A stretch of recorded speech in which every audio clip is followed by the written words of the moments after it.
Good morning, my beautiful TikTok fam bam. Happy Sunday, you guys. I missed yesterday. It was nice to relax. Kind of needed that. It was super cold out here. So today we're going to be reading Psalms 81 and 82 and Revelations 13 and 14. This may be a two-part video. We shall see. You know how that goes. So, with that being said, let's dive right in, shall we? Psalms 81. Sing praises to God our strength. Sing to the God of Jacob. Sing, beat the tambourine. Play the sweet lyre and the harp. Blow the ram's horn at new moon, and again at full moon to call a festival. For this is required by the decrees of Israel. It is a regulation of the God of Jacob. He made it a law for Israel. When he attacked Egypt to set us free, I heard an unknown voice say, "Now I will take the load from your shoulders. I will free your hands from the heavy tasks. You cried to me in trouble, and I saved you. I answered out of the thundercloud and tested your faith when there was no water at Meribah. Listen to me, O my people, while I give you stern warnings. O Israel, if you would only listen to me. You must never have a foreign god. You must not bow down before a false god. For it is I, the Lord your God, who rescued you from the land of Egypt. Open your mouth wide, and I will fill it with good things." But no, my people wouldn't listen. Israel did not want me around. So I let them follow their own stubborn desires, living according to their own ideas. Oh, that my people would listen to me. Oh, that Israel would follow me, walking in my paths. How quickly I would subdue their enemies. How soon my hands would be upon their foes. Those who hate the Lord would cringe before him. They would be doomed forever. But I would feed you with the finest wheat. I would satisfy you with wild honey from the rock. Psalms 82. God presides over heaven's court. He pronounces judgment on the heavenly beings. For how long will you hand down unjust decisions by favoring the wicked? Give justice to the poor and the orphan. Uphold the rights of the oppressed and the destitute. Rescue the poor and helpless. Deliver them from the grasp of evil people.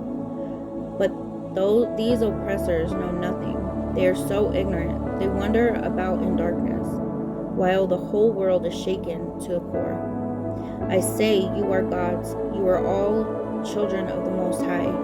But you will die like mere mortals and fall like every other ruler. Rise up, O God, and judge the earth, for all the nations belong to you.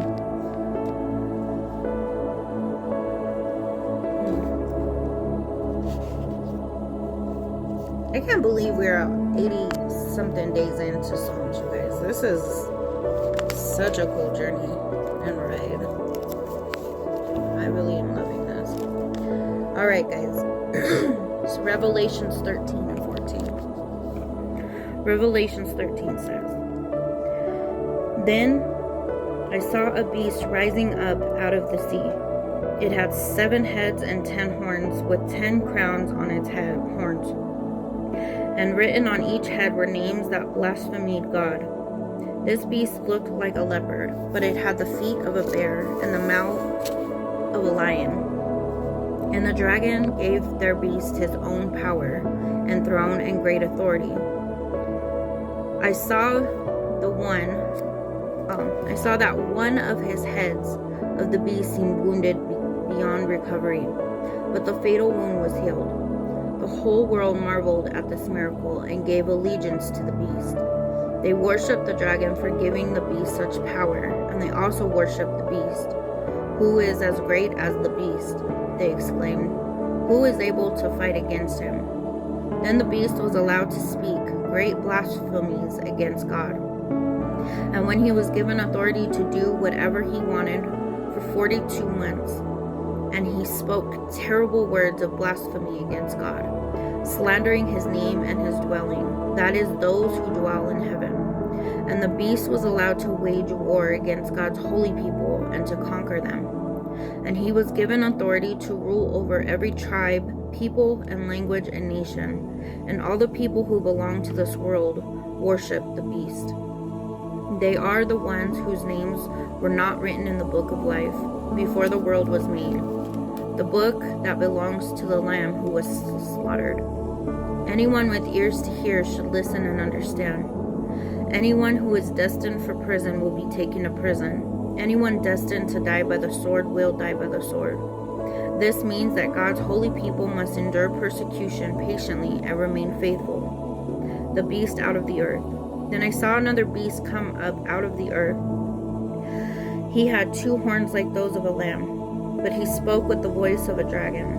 He exercised all the authority of the first beast, and he required all the earth and its people to worship the first beast, whose fatal wound had been healed. He did astounding miracles, even making fire flash down to earth from the sky while everyone was watching. And with all the miracles he was allowed to perform on behalf of the first beast, he deceived all the people who belonged to this world.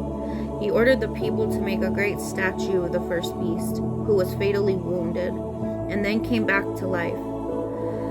He was then permitted to give life to the statue so that it could speak. Then the statue of the beast commanded that anyone refusing to worship it must die. He required everyone, small and great, rich and poor, free and slave, to be given a mark on the right hand or on the forehead. And no one could buy or sell anything without that mark, which was either the name of the beast or the number representing his name. Wisdom is needed here. Let the one who understanding solve the meaning of the number of the beast, for it is a number of a man. His number is 666. Revelations 14. The Lamb and the 144,000. Then I saw the Lamb standing on Mount Zion, and with him were 144,000 who had his name and his father's name written on their foreheads. And I heard a sound from heaven that, like the roar of mighty ocean waves, or the rolling of loud thunder, and it was like the sound of many harpists playing together. This great choir sang a wonderful new song in front of the throne of God, and before the 4 living beings and the 24 elders. No one could learn this song except the 144,000 who had been redeemed from the earth. They have kept themselves as pure as virgins, following the Lamb wherever he goes. They have been purchased from among the people on the earth as a special offering to God and to the Lamb. They have told no lies, they are without blame. The 3 angels. And I saw another angel flying through the sky, carrying the eternal good news to proclaim to the people who belong to the world, to every nation, tribe, language, and people. Fear God, he shouted. Give glory to him, for the time has come when he will sit as judge. Worship him who made the heavens and the earth, the sea, and all the springs of water. Alright guys, I'm going to make a part 2 because we're going to run over.